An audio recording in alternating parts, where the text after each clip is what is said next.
अस्सलाम वालेकुम दोस्तों, कैसे हैं आप। उम्मीद करता हूँ सब खैरियत से होंगे। वेलकम करता हूँ दोस्तों आपको आज की इस वीडियो में। मैं आज आपको एक मज़ेदार टॉपिक बताने जा रहा हूँ जो कि फजूल रस्में। सबसे पहले आप मेरे यूट्यूब चैनल को सब्सक्राइब, लाइक, शेयर, कमेंट ज़रूर करें और हाँ, बेल आइकन को ज़रूर दबाएं। फजूल रस्में। खुदा का करना क्या हुआ कि सर्दियों में बारिश बहुत ज़ोर की हुई और हवा भी बहुत ठंडी चली। जमन की माँ बुढ़िया और कमज़ोर तो थी, उसे नमोनिया हो गया। सीधा डॉक्टर के पास गया। अगर आज से पहले कोई इज्जत नगर में बीमार पड़ता था तो उसका इलाज तहजीब, गंडे या जादू जादू की झाड़ फूक से होता था। लेकिन अब लोगों को मालूम हो गया था कि बीमारी के लिए दवा की जरूरत है जो डॉक्टर साहब ही दे सकता है। डॉक्टर साहब ने जमन की माँ का इलाज बहुत ध्यान से किया, लेकिन जब खुदा का हुक्म होता है तो कोई मौत को टाल नहीं सकता। 10 दिन बीमार रहकर वो बेचारी मर गई। इज्जत नगर में दूसरे गाँव की तरह ये दस्तूर था कि मरने जीने के मौक़ों पर बहुत सी फजूल रस्मों पर रुपया ज़ाया किया जाता है। जब जमन की माँ मरी तो बिरादरी वालों ने उससे भी कहा कि अपनी माँ की मरने पर बहुत धूम की दावत करें, जिसमें सारी बिरादरी जमा हो और सब मिलजुल कर चावल भी खाएं। इस वक्त जमन का हाथ तंग था, फसल भी अभी नहीं उठी थी, इसलिए यही सूझी के जमींदार बैंक से रुपया कर्ज लेंगे। ये सोचकर जमन सीधा डॉक्टर साहब के पास पहुंचा और पूछा, अपनी बिरादरी वालों की तकाजा का सारा हाल सुनाया। डॉक्टर साहब ने जमन की बातें सुनकर, देखो जमन, तुम बुरा मत मानना, मैं तुम्हारे ही फायदे की बात कर रहा हूँ। तुम खुद ही सोचो, एक तो तुम्हारी बेचारी माँ मर गई और सारा गांव तुमसे उल्टी दावत मांग रहा है। ये कहाँ का दस्तूर है। बिरादरी वालों का क्या हुआ तो खा पी कर मूछों पर ताव लेकर चले बनेंगे और उस दावत का सारा खर्च तुम पर पड़ेगा, जिसका कर्ज तुम तमाम उम्र नहीं उतार सकोगे।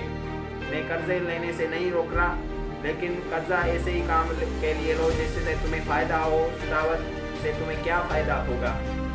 सिर्फ चंद दिन के लिए बिरादरी में नाम हो जाएगा, उसके बाद बहुत लोग उस बात को भूल जाएंगे। जमन ने गर्दन झुका दी, लेकिन उसके चेहरे से ऐसा मालूम होता है कि बहुत सोच में था। डॉक्टर साहब ये बात टाड़ गए।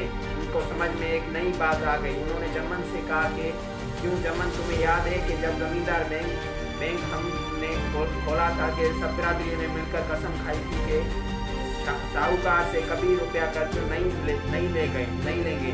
जमन ने जवाब दिया, सरकार याद क्यों नहीं, सबसे पहले मैंने ही वो कसम खाई थी। डॉक्टर साहब बोले, फिर तुम रुपया जमींदार बैंक से ही लोग या साहूकार है। जमन बोला, सरकार ऐसे इसलिए तो आया था कि जमींदार बैंक से रुपया कर्ज लूं। डॉक्टर साहब ने कहा, जमन जमींदार बैंक थी, इसलिए इसे फजूल रस्म के लिए रुपया कर्ज नहीं ले सकती, क्योंकि ऐसे कानून में सबसे पहले ये लिखा है कि जमींदारों को रुपया सिर्फ खेती बाड़ी और ऐसे कामों के लिए कर्ज दे सकती है जिससे उन्हें फायदे की उम्मीद हो, और बुरी रस्मों के लिए एक पैसा भी नहीं मिलेगा। बताओ अब क्या कहते हो तुम। जमन ने खुश होकर कहा, बस सरकार, अब मैं बच गया।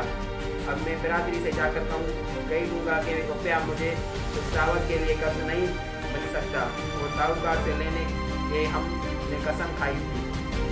ये कहकर जमन खुश अपने घर चला गया और सबसे जाकर यही बात कह दी। गांव के लोग कई दिन से इसी दावत की उम्मीद लगाए बैठे थे।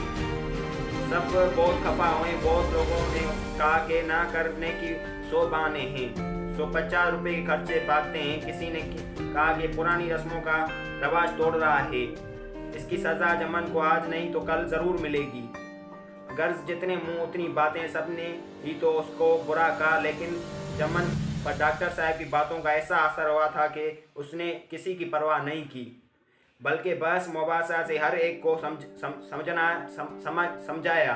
पुरानी और हुदे रस्मों को खिलाफ जमन की यही पहली लड़ाई थी। अगरचा उसे इस लड़ाई में तकलीफ जरूर, लेकिन आखिर ये जीत उसी की हुई और सारे गांव ने उसकी मिसाल पर चलने का इरादा कर लिया।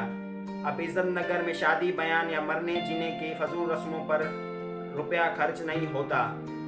पहले आए दिन उनमें फजूल बातों पर हजारों रुपए पानी की तरह बहाया जाता था।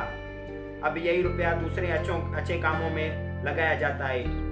हाँ दोस्तों, ये था हमारा आज का टॉपिक जो कि था फजूल रस्में। हमें फजूल खर्च और फजूल रस्मों से दूर रहना चाहिए। जैसे कि आज हमने सबक में पढ़ा फजूल रस्में, जैसे कि जमन ने किसी की बात नहीं सुनी, सिर्फ वो डॉक्टर साहब की बात सुनी, उसकी बात पर अमल किया और किसी की बात का उसको फर्क नहीं पड़ता था। दोस्तों तो कि ये हमारी आज की वीडियो थी। मज़ीद मेरी वीडियो देखने के लिए मेरे यूट्यूब चैनल को सब्सक्राइब, लाइक, शेयर, कमेंट ज़रूर करें और हाँ, बेल आइकन को ज़रूर दबाएं। बहुत सारा प्यार। अल्लाह हाफिज़। दुआ में।